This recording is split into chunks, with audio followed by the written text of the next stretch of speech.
Une petite question, tiens Olivier, le cinéma, il vous inspire dans votre mise en scène de vos spectacles? Vous en servez? Oui, je crois, parce que notamment il y a beaucoup de rapports dans le rapport à l'espace, qui est très ouvert par rapport au théâtre. Oui. Hein, et donc ça se rapproche pas mal du cinéma très régulièrement. Oui. Alors celui qu'on adore a sûrement adoré Jurassic Park ou La Guerre du Feu. C'est notre expert préhistoire du jour, Sébastien Minchin.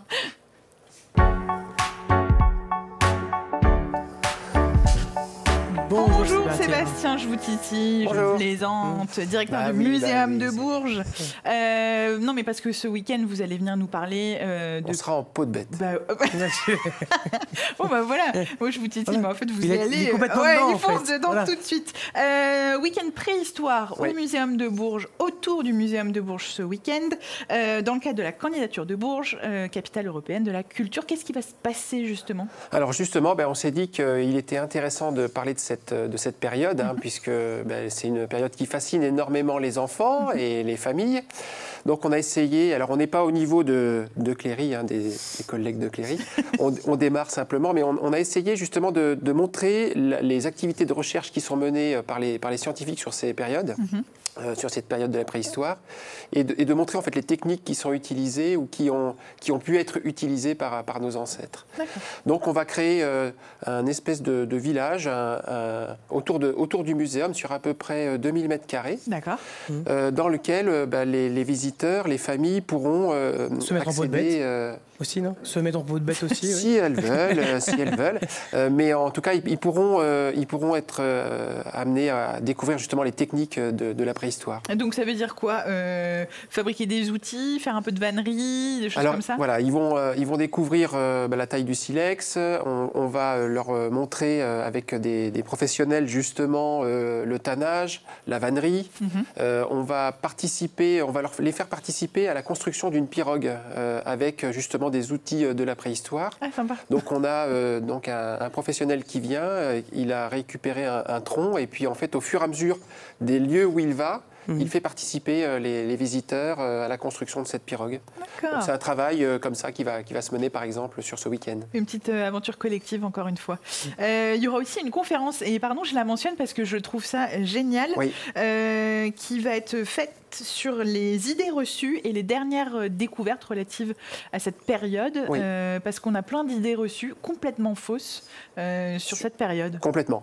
On a la chance de recevoir Antoine Balzo, qui est un chercheur préhistorien qui travaille au CNRS et au Musée de l'Homme, au Muséum national, qui est un des grands scientifiques de renommée internationale sur toutes les questions liées à la préhistoire. Et très bon vulgarisateur, du coup. Et très très bon vulgarisateur, puisqu'il écrit à la fois des articles scientifiques de renommée internationale et puis des livres pour le grand public. Et là, il va faire une conférence sur les idées reçues, justement, par rapport à la préhistoire.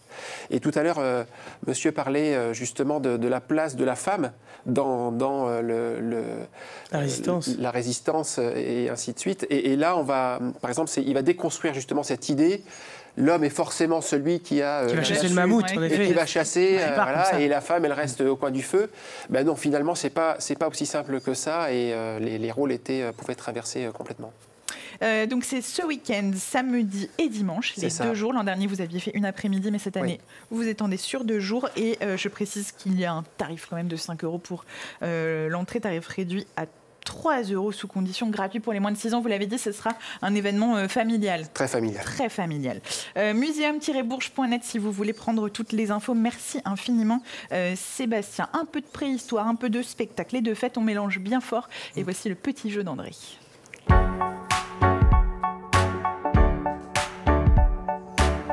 On mélange bien fort. Et en fait, j'ai tellement mélangé que ça a décalé de quelques années. Parce que je voulais vous faire un quiz ce matin sur les sons et lumières à la préhistoire. Bon, ils n'avaient pas encore d'enceinte et pas encore de spot. J'ai décalé un petit peu. Je suis arrivé à l'Empire romain, toujours pas, parce qu'ici, il n'y avait pas grand-chose. Et donc, je suis arrivé au Moyen-Âge. Et donc, on va parler justement des grandes fêtes avec beaucoup de monde au Moyen-Âge. Alors, la première question, ça va être plein de petits indices que je vais vous donner. On a toujours les mains sur le buzzer. On a toujours les mains sur le buzzer, bien évidemment. Il est vraiment fort. Il est prêt. Il est tout le temps prêt. Il est rodé, Sébastien. J'en ai marre, je perds tout le temps. Essayez de gagner. En tout cas, pour ce matin, alors, dès que vous avez la réponse, hop, vous tapez et vous criez haut et fort. D'accord, je vais vous donner plein de petits indices. Donc, on va parler d'une grande fête moyenâgeuse qui se déroule en juin. c'était il y a quelques jours, le 24 même précisément, une fête qui est liée malgré son nom à des... Vous l'avez? Les feux de Saint-Jean. Oh là là! Vous faites battre Sébastien, vous avez vu, vous dites que vous voulez gagner. En effet, voilà, même le roi de France il venait allumer ce grand feu pour fêter la fête de la Saint-Jean. Ça fait 1-0 pour Olivier. À noter qu'en ce moment, on a les émergences de hanneton de la Saint-Jean. Ah bon?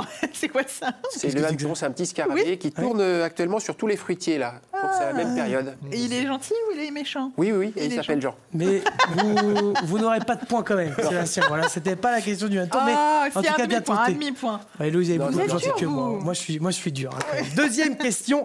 Comment s'appelle l'ancien de la troupe chez vous, Olivier, d'ailleurs? L'ancien de la troupe, ça veut celui dire qui est là quoi? depuis le début, à part vous. Bah, il s'appelle Olivier, je vois. Olivier. Est-ce qu'il y en a un autre qui est là depuis le début? Il s'appelle Geneviève. Voilà. Il y en a un autre, justement, celui qui est là depuis plus longtemps, parce que parmi les gens du spectacle au Moyen-Âge, est-ce que vous avez le nom des musiciens de cette époque?